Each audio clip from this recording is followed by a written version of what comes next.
Depuis l'Antiquité, de nombreuses cultures l'utilisent comme aromatisant dans la cuisine et comme puissant médicament pour prévenir et traiter un large éventail de problèmes de santé et de maladies graves. L'ail est probablement l'aliment le plus puissant de la nature. C'est l'une des raisons pour lesquelles les personnes qui adoptent le régime méditerranéen mènent une vie aussi longue et en bonne santé. Bien que l'ail soit considéré par la plupart comme une épice ou une herbe, c'est en fait une plante potagère. Néanmoins, il est principalement utilisé comme épice par toutes les cultures. L'ail est une épice sur laquelle on peut toujours compter pour transformer un repas fade en une expérience culinaire savoureuse et saine. L'ail plus puissant que les antibiotiques. À ce jour, vous avez probablement entendu dire que l'ail présente de nombreux avantages pour la santé. Ces avantages comprennent une diminution du risque de maladies cardiovasculaires, l'amélioration de l'immunité, une vie plus longue et une détoxification du corps. L'ail contient de nombreux composés responsables de ses bienfaits pour la santé, mais les chercheurs en ont identifié un en particulier pour ses bienfaits exceptionnels, la lysine qui s'est révélée très efficace contre les formes nocives de bactéries et lui confère sa forte odeur. L'un des avantages les plus intéressants de la lysine est qu'elle constitue une alternative naturelle aux antibiotiques. Une étude réalisée à l'Université de Washington a montré que l'ail est un traitement efficace contre certains types de bactéries, comme le Staphylococcus aureus, SARM, responsable d'intoxication alimentaire et résistant aux antibiotiques.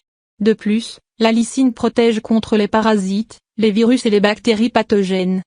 La perturbation de la flore intestinale, déséquilibre du microbiote intestinal, est liée à de graves problèmes de santé, notamment le syndrome du côlon irritable, la prolifération bactérienne intestinale, SIBO, et même l'obésité et les troubles de la santé mentale.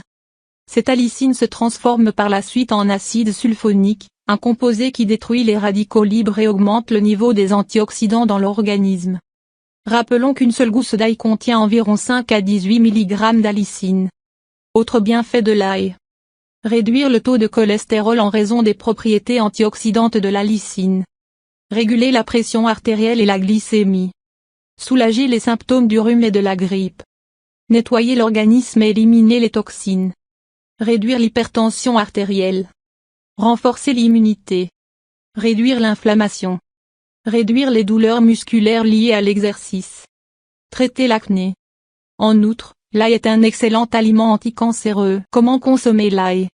L'avantage de l'ail est qu'il peut être utilisé en toute sécurité à titre préventif ou pour soigner une maladie existante. Selon le Dr Joseph Mercola, partisan de la médecine alternative, il est important de noter que l'ail doit être frais. L'ingrédient actif est détruit dans l'heure qui suit l'écrasement de l'ail. L'ail en poudre ou granulé sont pratiquement sans valeur et ne doivent pas être utilisés. Pressez, hachez ou écrasez, laissez votre ail reposer 5 minutes avant de le consommer. De plus en plus de médecins prescrivent de l'ail pour traiter le Candida albicans, son pouvoir antibiotique a la capacité de tuer ce champignon. L'utilisation de l'ail à la place des médicaments permet d'éviter la longue liste des effets secondaires du médicament. C'est pourquoi dans certains cas, l'utilisation de l'ail est préférable aux médicaments. Alimentation saine pour plus d'efficacité. Comme vous ne pouvez pas vous attendre à ce que l'ail fasse tout le travail par lui-même, comme pour tout autre aliment, vous devrez suivre un régime alimentaire sain et équilibré pour que l'ail fonctionne efficacement. Si vous mangez des aliments malsains frits et sucrés, il sera difficile pour l'ail de faire son travail et n'aidera pas votre système immunitaire. Mise en garde. L'ail ne doit pas être consommé par des enfants de moins d'1 an à cause du risque de botulisme. L'ail risque d'altérer le goût du lait maternel, raison pour laquelle les femmes allaitantes devraient l'éviter. L'ail devrait être évité avant des chirurgies ou des opérations médicales en raison de son pouvoir anticoagulant. Ne consommez pas plus de 2-3 gousses d'ail par jour sans consulter un médecin.